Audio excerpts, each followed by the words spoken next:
அன்பார்ந்த ரிஷப லக்னத்து அன்பர்களே, உங்களுக்கு குருவின் தசை நடக்கின்றது என்றார். குருன்னா இயற்கை சுப கிரகம், நன்மைகளை தர கடமைப்பட்டவர், நல்ல ஏற்றத்தை தருவார் அப்படிங்கிறதெல்லாம் நம்ம படிச்சிருக்கோம். கல்யாணத்தை கொடுப்பார், குழந்தை கொடுப்பார்னு. ஆனால் இந்த ரிஷப லக்னத்திற்கே நேர் பங்காளி அவர் தாங்க. அஷ்டமாதிபத்தியத்தை பெறுவார்.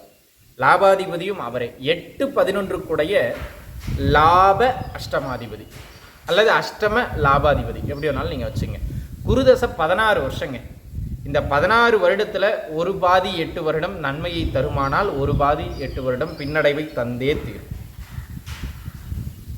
தீரும்.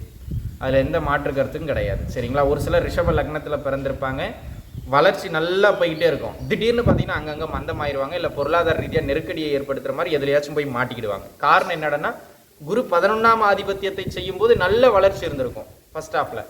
செகண்ட் ஹாஃபில் அவர் அஷ்டமாதிபதியாக செயல்படுகின்ற பொழுது பின்னடைவுகளில் போய் அங்கங்கே மாட்டிக்கிடுவாங்க.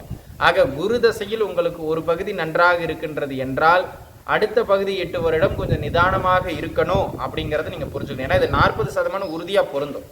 மற்றபடி அவர் எங்கே இருக்கிறாரு, யார் காலில் நிற்கிறாரு, யாரோட சேர்றாரு, யார் பார்க்குறாங்க, இதெல்லாம் அடுத்தடுத்த விஷயம். ஆனால் இயல்பில் 40% இந்த தசை ஒரு பாதி நன்மையையும் மறுபாதி கடுமையான பின்னடைவு கிடையாது, கடுமையான பின்னடைவுகளை தரும்.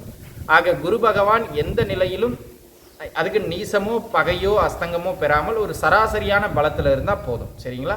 அவர் 8ஆம் வீட்டில் ஆட்சி பெற்றாலோ அல்லது 3ல் போய் உச்சம் பெற்றாலோ கடுமையான தொந்தரவுகளை தந்தே தீர்வார். உறவுகளுக்கு இடையில நிறைய சிக்கல்களை தருவார். அதில் கவனம் தேவை. சரிங்களா?